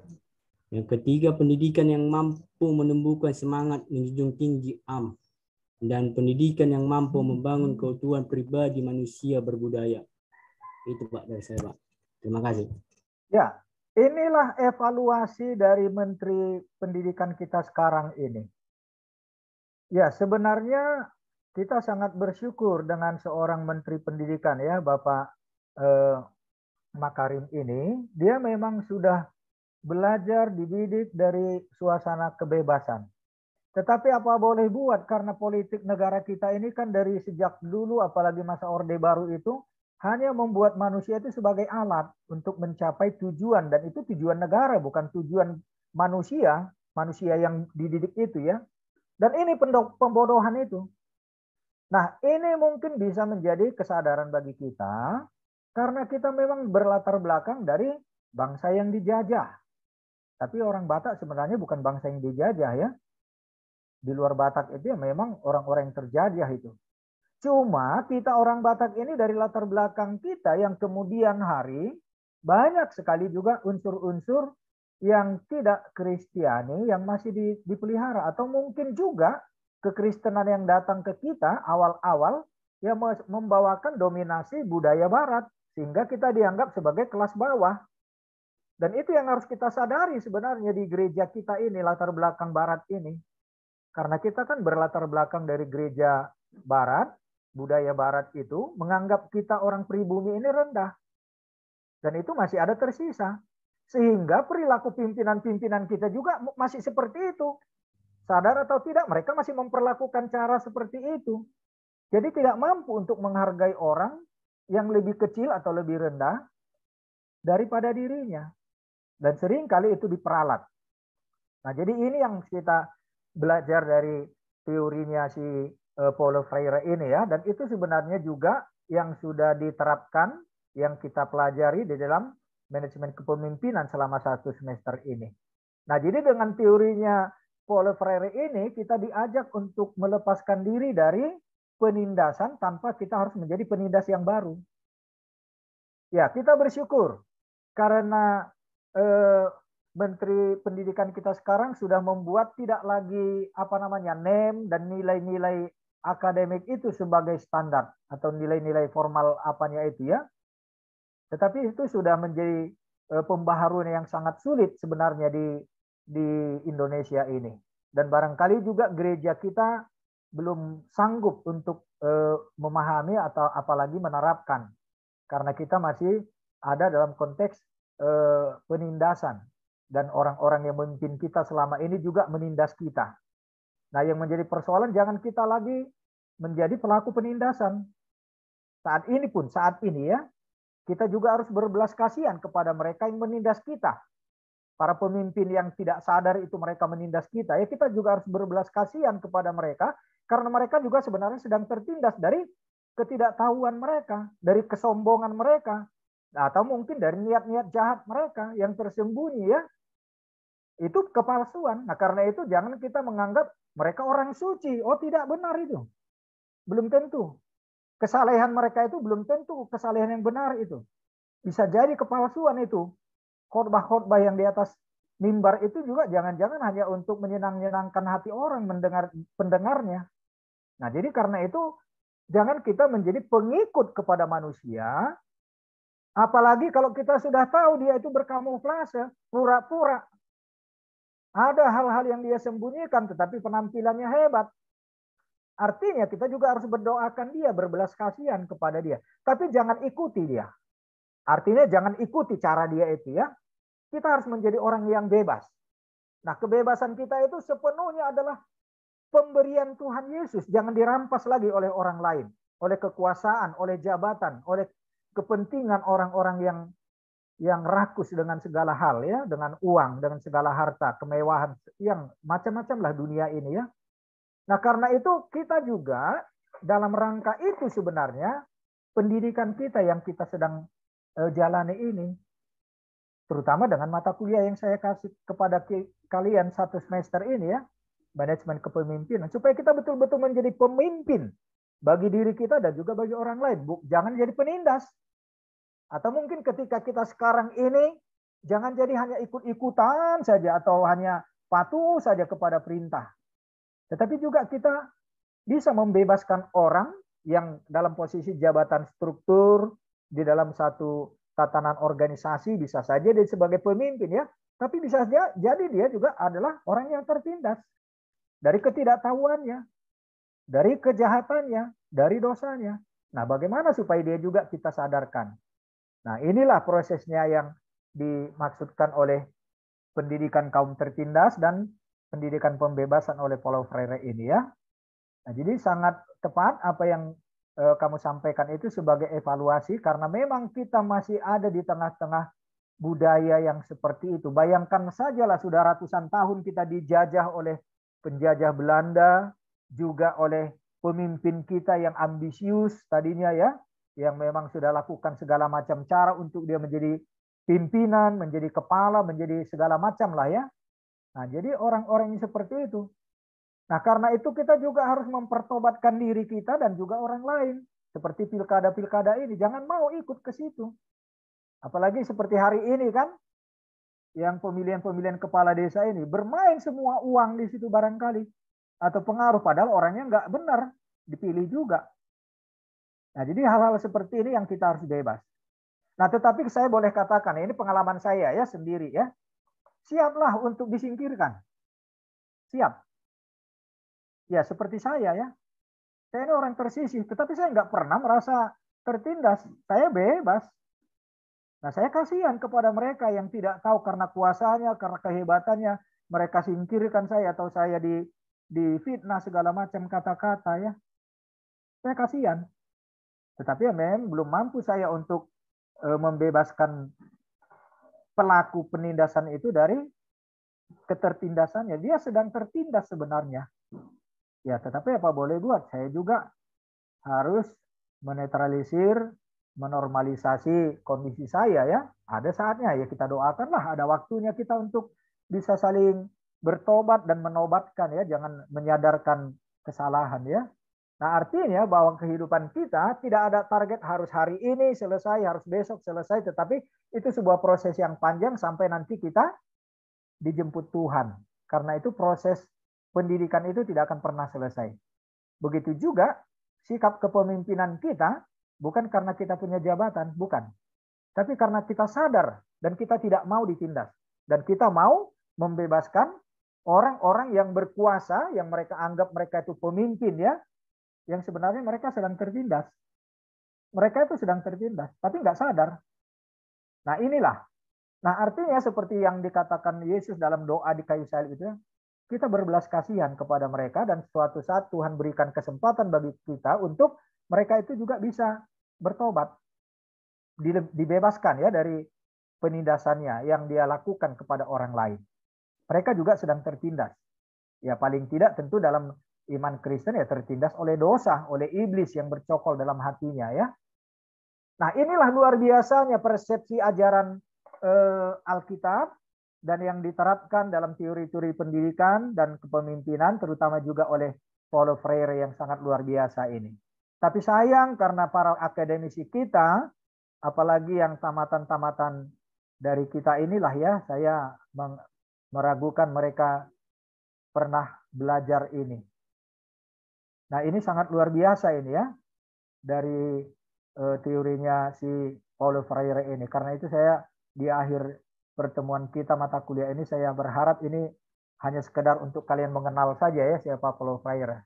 Karena ini sangat relevan dengan kehidupan kepemimpinan dalam kehidupan manusiawi kita dalam seluruh aspek kehidupan kita sebagai orang Kristen yang harus membebaskan diri dan juga orang lain dari segala bentuk penindasan, terutama dari dosa. Dosa itu yang membuat kita menjadi tertindas dan mau menindas kepada orang lain ya.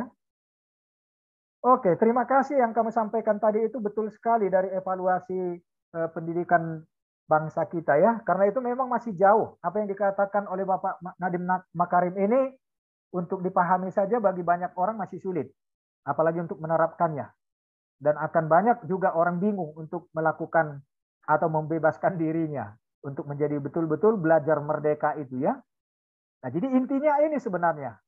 Karena Bapak Nadiem Makarim itu kan orang yang sudah banyak belajar dari dunia barat, dari Amerika ya terutama. Ini Amerika, stylenya Amerika begitu. Dan basisnya Alkitab. Para pemimpin dan tokoh-tokoh pendidikan dunia ini ya dari Alkitab itu. Tidak lain dari situ. Ini nilai-nilai kekristenan. Nah karena itu kita sangat bersyukur kalau seperti Bapak Jokowi, presiden kita, dan tokoh-tokoh pendidikan dan orang-orang yang dia pilih itu betul-betul berlatar belakang dari orang-orang yang berpendidikan dan berwawasan pembebasan lah ya, yang betul-betul intelektual, mencintai kebenaran dan nilai-nilai keadilan. Ya, baik, Morris, masih ada lagi? Dari saya Pak, Paulus Pak. Oke, Paulus, silakan.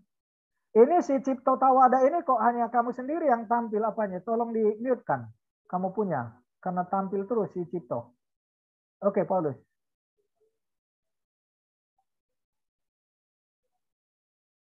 Baik Pak, terima kasih Pak. Ada beberapa yang sebenarnya masih saya bingungkan Pak untuk mencari solusi atau jalan keluar dari masalah pendidikan, juga masalah sistem dari pendidikan itu sendiri. Yang pertama, melihat dari gaya Freire tadi Pak, yang dimana dia lebih condong atau lebih dominan membahas tentang pendidikan kepada kaum tertindas. Nah, melihat sistem yang ada di Indonesia sendiri Pak, karena perspektifnya menurut saya kira-kira demikian Pak. Negara itu memfasilitasi pendidikan dan juga fasilitas-fasilitas lainnya, dan ada sebuah pendamping yang bisa kita katakan tenaga pengajar atau guru sendiri yang mendampingi mereka dalam fasilitas tersebut. Nah, padahal kalau kita lihat-lihat Pak, salah satunya juga contoh di kampus kita sendiri STGH yang tercinta, ada di sana peserta didik yang harus diajar dan harus didampingi dan harus diberikan motivasi, pengarahan dan pandangan, tetapi fasilitasnya tidak ada, tidak mencukupi lah Pak, bukan tidak ada, tidak mencukupi. Jadi ada suatu sistem yang dibentuk yang harus dicapai sesuai dengan target dan maksimal dicapai, padahal fasilitas sendiri dan juga fasilitator itu pun tidak memahami hal yang demikian. Sehingga menurut saya Pak, pendidikan bagi kaum tertindas itu tidak benar-benar dipahami secara konstruk lah Pak. Begitu juga yang berikutnya, yang dimana sebagai tenaga pengajar itu menurut saya Pak, terkhusus kepada orang-orang yang tertindas, menurut saya bukanlah sudah seharusnya negara atau sudah seharusnya pemerintah yang di atas memikirkan bagaimana supaya tenaga pengajar itu memiliki tim-tim tersendiri dalam mendidik kaum tertindas, karena berbeda dengan yang ada di perkotaan atau metropolitan, yang dimana mereka atau orang tuanya sudah lebih mengetahui bagaimana sifat anaknya dan bagaimana dan akan menjadi apa anaknya ini serta minat bakatnya. Padahal kalau beda cerita jikalau mereka ke kaum tertindas, yang dimana dari segi orang tua juga membutuhkan tenaga anaknya untuk bekerja, untuk membutuhkan kebutuhan sehari-hari. Yang berikutnya tenaga pendidik juga harus dipaksakan sekali satu tenaga pengajar itu mampu mendidik banyak peserta didik dan harus menguasai berbagai jenis ilmu. Sehingga apa yang terjadi, ya mereka hanya mengetahui sampai 10 kali 10, sedangkan ditanya 10 kali 11 mereka tidak tahu. Kira-kira demikian Pak. Sehingga semua pendidikan yang dia ketahui itu hanya sebatas ya sampai di sini, tidak ada base, tidak ada spesifik dia mengarah kemana. Kira-kira. Sama juga Pak, menurut saya yang terjadi di kampus kita sekarang, yang dimana dituntut menjadi seorang guru huria yang mampu melayani, mengayomi dari bentuk segi paduan suara, vokal, musik, instrumen. Padahal basic atau tenaga pengajar untuk ke situ pun tidak diadakan.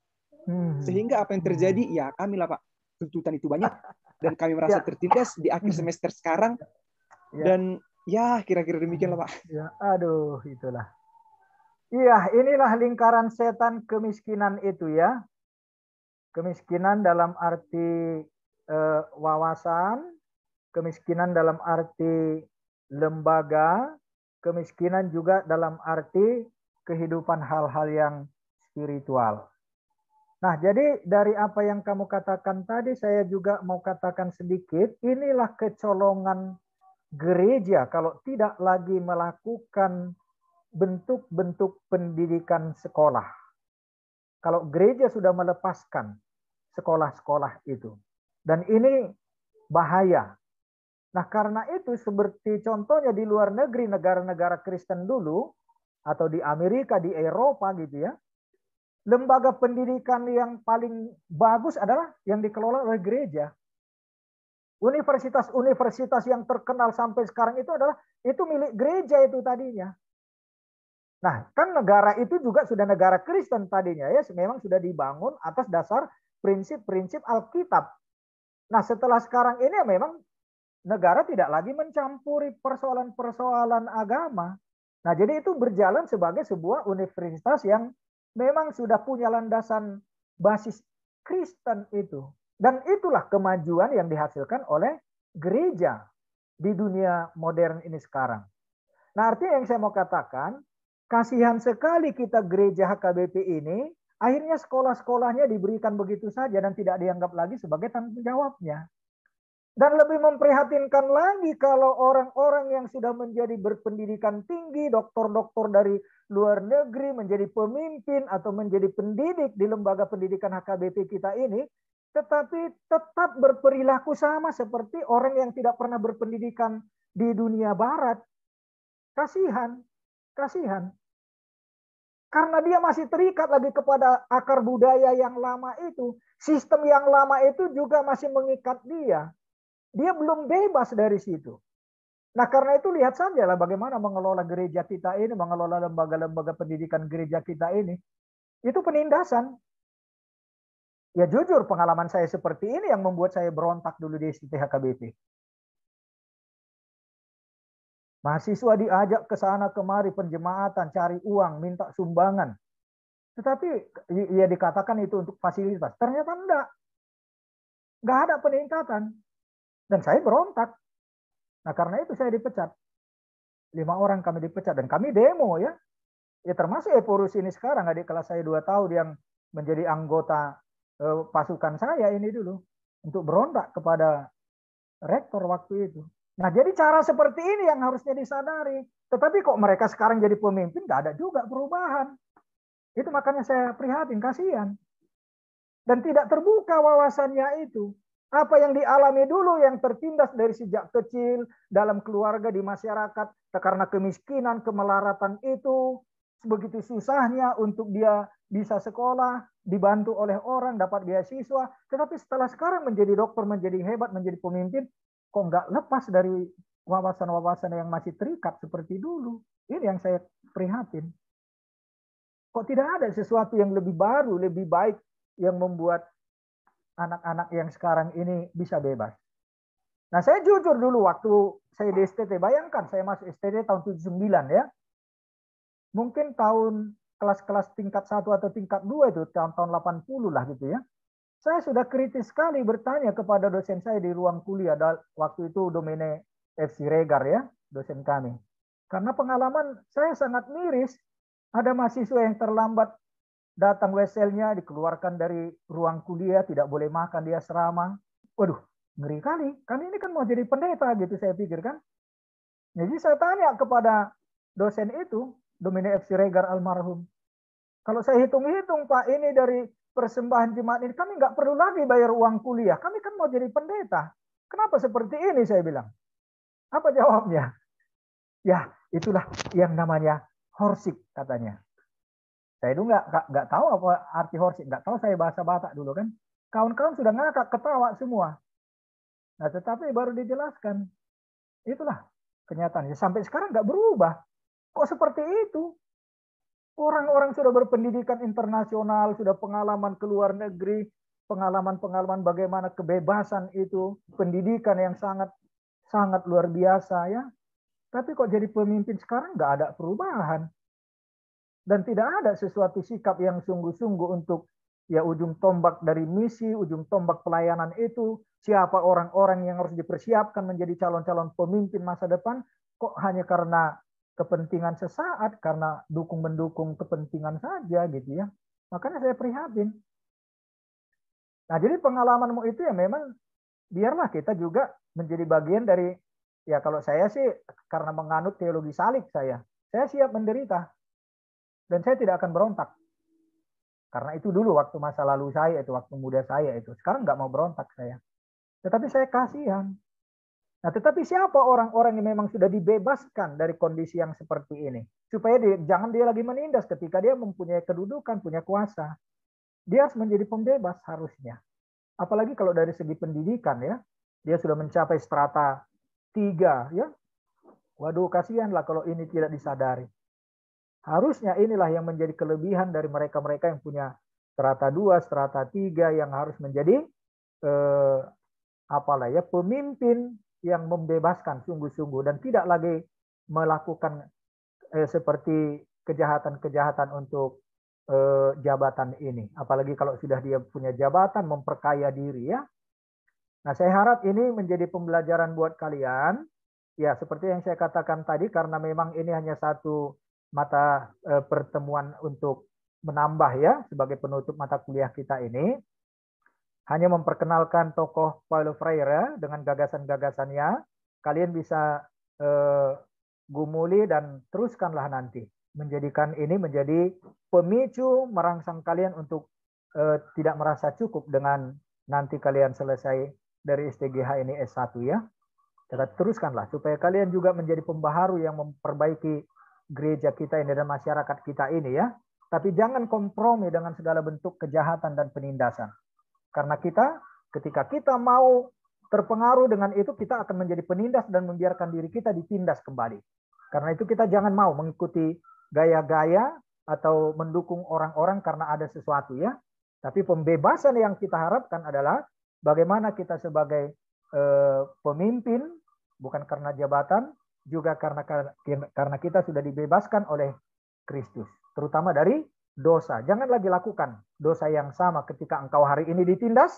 Jangan lagi kamu menindas ketika kamu nanti suatu saat diberikan Tuhan kesempatan untuk menjadi pemimpin. Oke, saya pikir inilah sudah waktu kita ya. Semoga satu pertemuan ini juga membuat inspirasi yang menggairahkan buat kalian. Tapi si Philip ada menulis di chat tadi. Boleh dibacakan, Philip? Philip Tito? Supaya jangan percuma kamu menulis di chat dan bisa disampaikan secara lisan. Mana Philip Tito?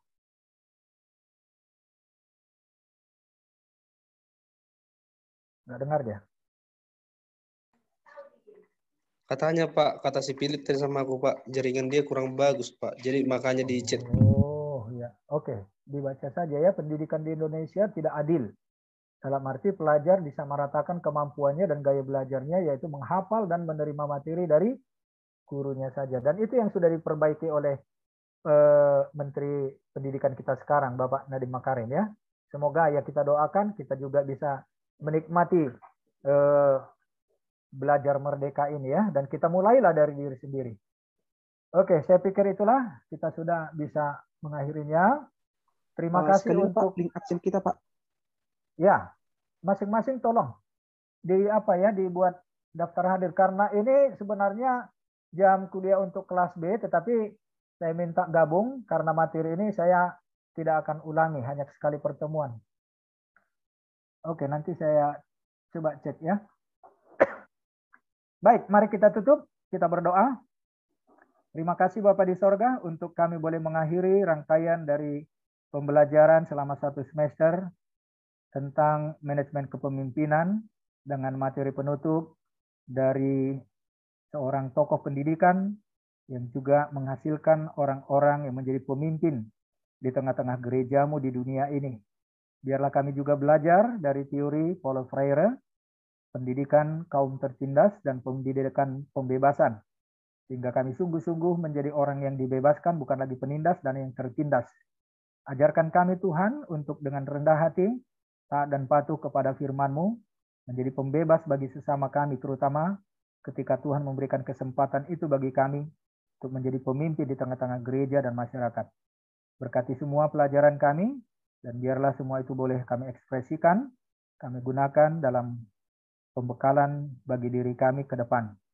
Terpujilah Engkau kekal selamanya di dalam nama Tuhan Yesus. Amin. Selamat sore, Tuhan berkati ya. Pak. Sore, Pak.